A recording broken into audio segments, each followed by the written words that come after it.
You don't usually notice the moment things start slipping. There's no alarm, no warning sign, no dramatic collapse. Life just gets tighter in quiet ways. Groceries cost a little more. Rent jumps again. Insurance renewals sting harder than last year. You wake up already thinking about money before your feet touch the floor. Not panic, just pressure. Constant, persistent, heavy. And what makes it unsettling is that nothing is technically wrong.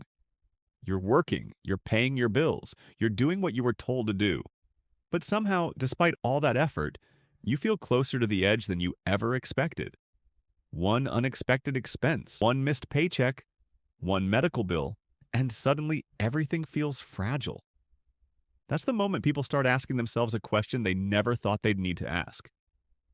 How am I working this hard and still this close to broke? My name is Salvo, and I spend an unhealthy amount of time thinking about why so many people in the United States are quietly sliding backward financially, even while doing everything right. Not people who are reckless, not people who refuse to work, but normal, responsible Americans who followed the rules, trusted the system, and still ended up stressed, stretched, and one surprise away from panic. If that feels familiar, you're not imagining it. Here's the harsh truth most people don't want to hear.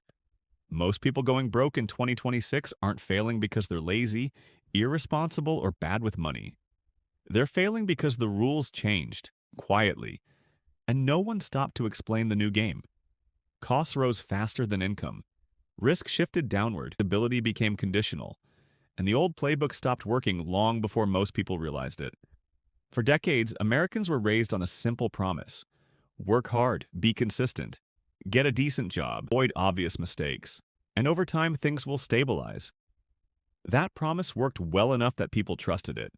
You could build a life slowly, you could plan, you could assume tomorrow would look roughly like today, just a little better. That version of reality doesn't exist anymore. In 2026, income alone is not safety. Employment alone is not security. Responsibility alone is not protection. The people struggling the most aren't the ones who ignored advice. They're the ones who assumed stability was automatic if they behaved correctly. What's actually breaking people is exposure. Exposure means your life only works if nothing goes wrong. If your car doesn't break down, if your health holds up, if your hours don't get cut, if rent doesn't jump again, if interest rates don't move against you, if inflation doesn't keep eating quietly. When your financial life depends on everything going perfectly, you're not stable. You're fragile. And fragility is what's pushing most people toward going broke. Look at the average American household right now. Income might be higher than it was a decade ago, but expenses have multiplied in complexity. Housing alone has reshaped everything. Rent increases outpaced wages in most major metros. Home ownership became mathematically unrealistic for millions. Property taxes, insurance, maintenance, all rising quietly in the background. The result is that a massive percentage of income is locked into fixed costs before people even start living. Then there's debt. Student loans never disappeared, and they just paused long enough for people to forget how heavy they were. Credit card balances quietly ballooned as people used plastic to absorb inflation. Auto loans stretched longer and larger. Buy now, pay later normalized debt as a lifestyle tool. None of it felt dramatic at the time. It felt manageable until it wasn't. This is where the illusion breaks. Most people think going broke looks like chaos, missed payments, collection calls, evictions. But in reality, going broke in 2026 usually looks calm on the surface. It looks like someone who pays everything on time but never gets ahead. Someone who works harder every year just to stand still. Someone who can't save consistently, can't invest meaningfully, and can't absorb shocks without stress.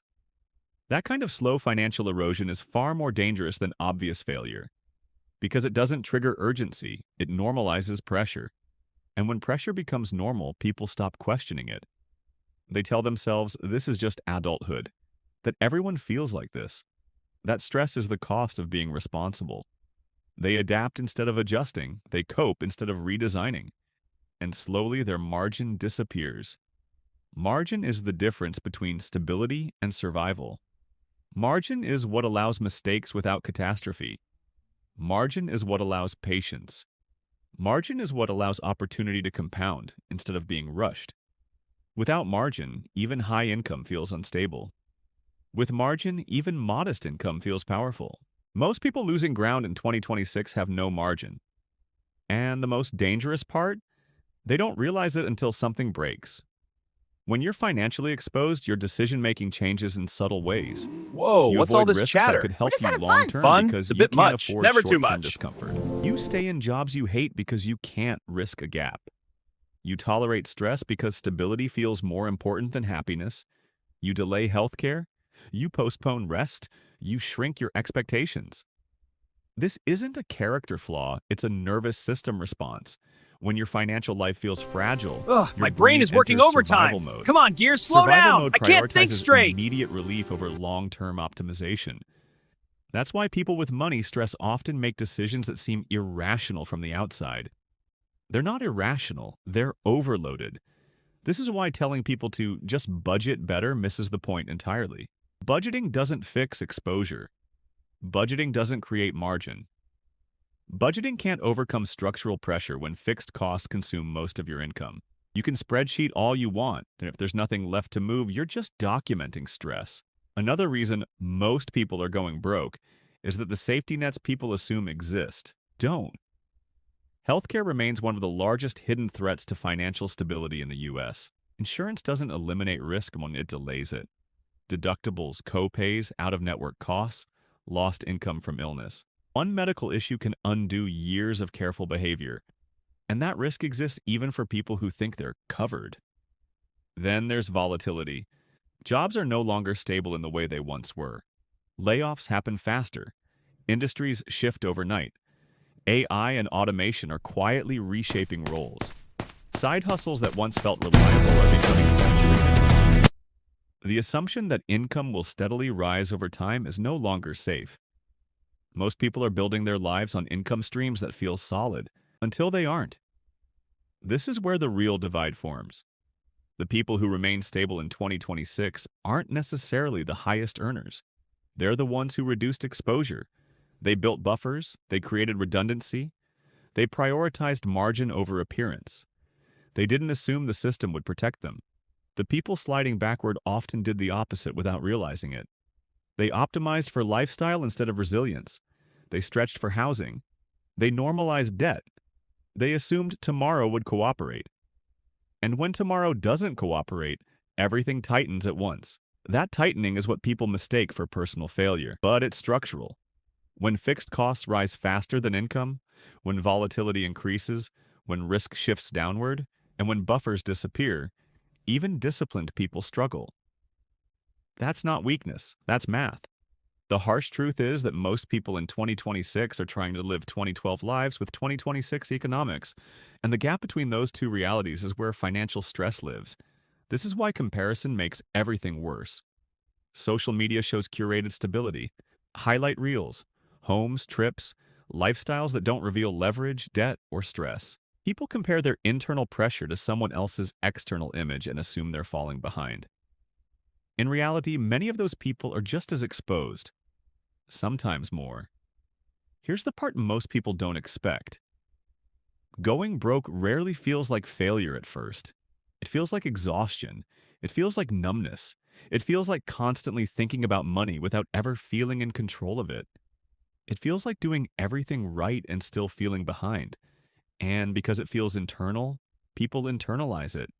They think they should be doing more, working harder, sacrificing further.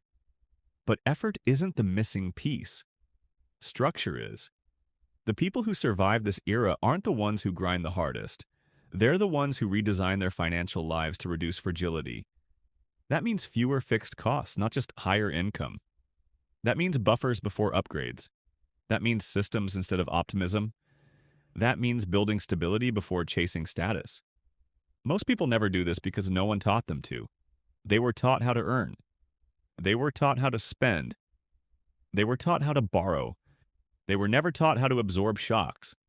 And in a world where shocks are constant, that's the difference between staying afloat and slowly drowning. If you feel like things are getting harder despite your effort, you're not alone. And you're not crazy. You're responding to a system that quietly changed.